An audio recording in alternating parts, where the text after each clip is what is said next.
Welcome back to Mental Wellness Evolution. I'm Jeff, and thanks for being here. Tonight, we're talking about changing and developing new habits. Okay, guys, so habits are such an important thing because they ultimately dictate the type of person that we actually are. For example, your bank account is a reflection of your spending habits. Your weight is a reflection of your gym, your eating habits, that type of thing. When we start to look at it on the grand scheme of things, everything kind of goes back to our habits. So we need to work on developing the best possible habits that we can develop in order to set ourselves up for the best chance of success. Okay, so first and foremost, if you haven't sat down, sit down and just identify some habits that you might potentially want to change. And usually this is pretty obvious to people. There's usually something that's very, black and white. It's like, okay, you know what? I've been eating too much. All of a sudden my pants don't fit. I got to start going to the gym type of stuff.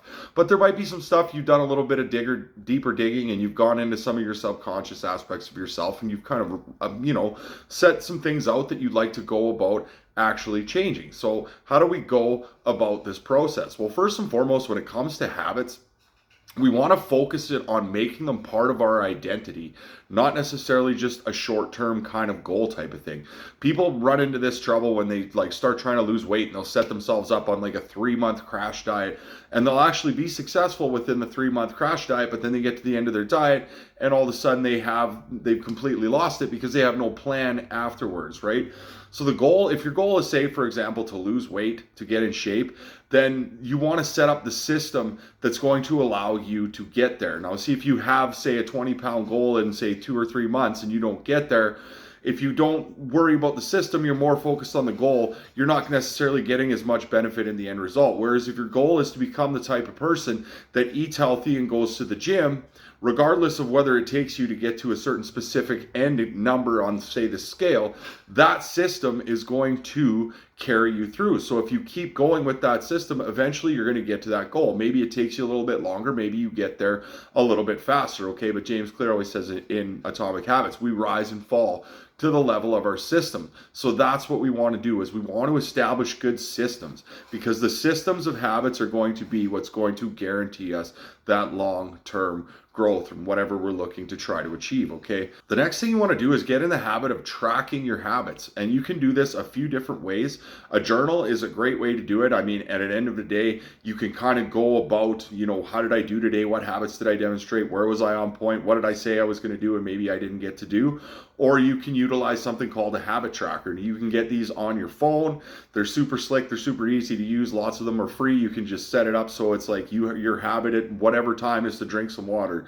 Your habit at 7:30 is to meditate. Your habit at whatever it is. And it'll send you a little reminder on your phone, and then you have to tick it off kind of as you go. Okay, so that's kind of a neat way to just kind of get a little gentle reminder as you're starting to make the process of changes.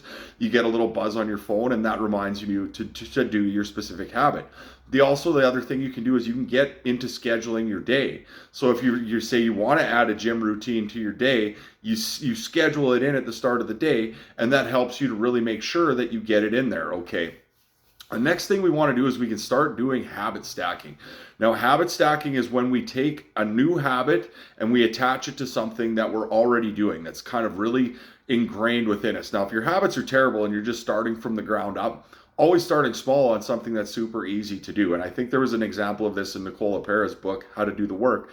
The girl just started by drinking a glass of water. That was her daily habit. That was what she was going to do. So for a few weeks or whatever it was, she just made a point to drink the water. And this is important with habits. We want to make them as easy as possible off the start, because it's easier to get them ingrained if they're simple. They're easy. We know we can do it, okay? So then once that habit is actually ingrained and you've got, now I've got that glass of water down. Now what she did is she added a meditation to it.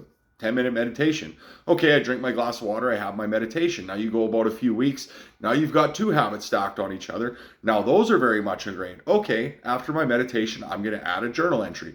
So then it was now you've got 3 habits stacking, and it's much easier to stack habits on top of each other than it is to just overhaul a whole bunch of things at one time. Now, it's possible to do, guys, but you're going to find out when you try to change lots of things at exactly the same time, It's very, very challenging. It can be done. I've seen people do it, but I've seen people have way better success with just focusing on the little bits, focusing on, say, the fundamentals like we would in sports, getting those down, and then building on top of that once we have those established, okay? So, another thing you want to do, guys, is design your environment for your own success, okay?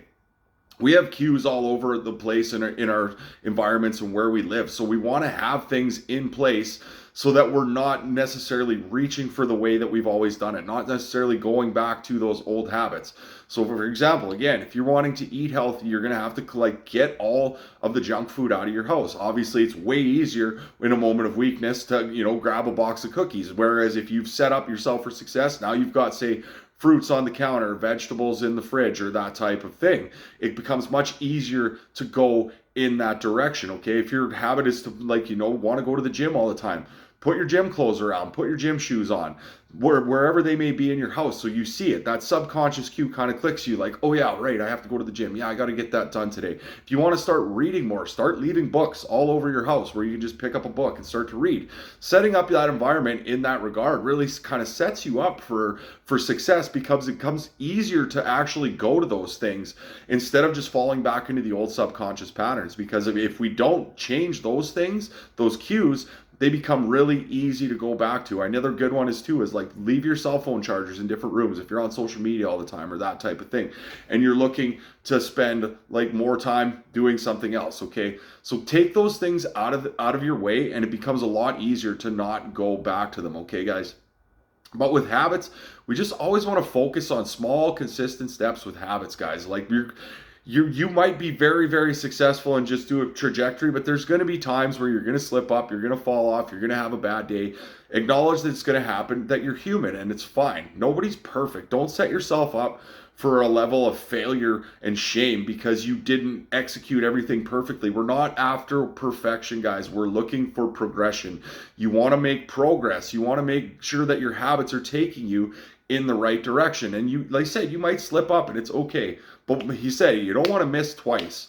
If we miss a day, say you were supposed to work out today and maybe you didn't have the ability to do it, or maybe it was just one of those days or whatever, and you decided, I don't want to do it today. The next day, you got to make a point to get your habit done. Because when we're first starting to do this, guys, we're trying to establish the neurological networks and rewire that subconscious mind.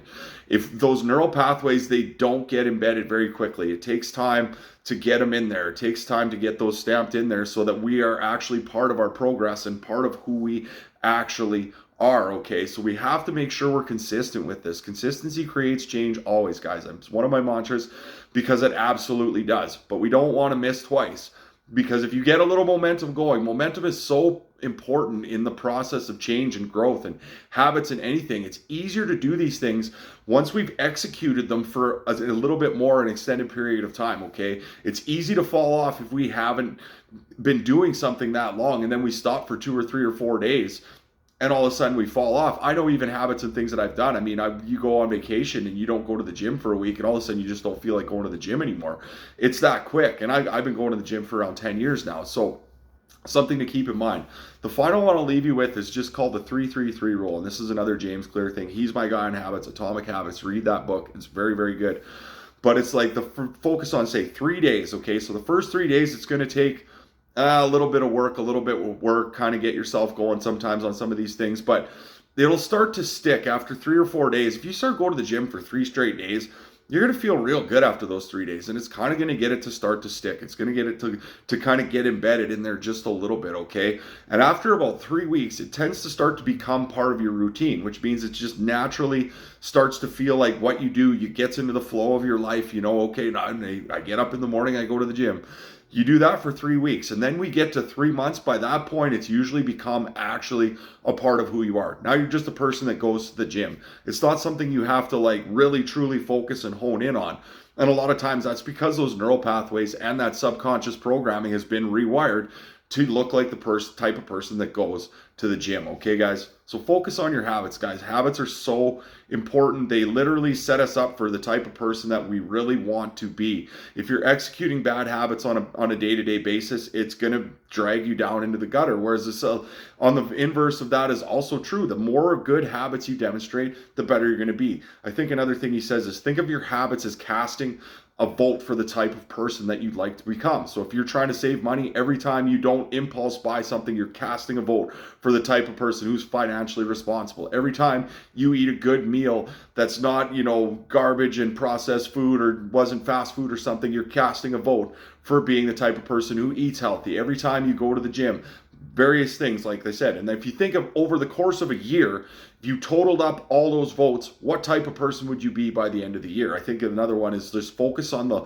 little bit, 1% better every single day. If we just get a little bit better, regardless of just a little bit, by the end of a year, that's what it's going to actually look like. And I said, when you demonstrate these things consistently over an extended period of time, you will be shocked to look back down the road and see how far you've come. Okay, guys, so check into your habits, see what you want to change, work on the 3-3-3 rule, focus on your identity. We want to focus on this, on being part of our identity. This is who we are. We want to track our habits, and all of those things are going to help us to become a much better person in every regard of our life, guys.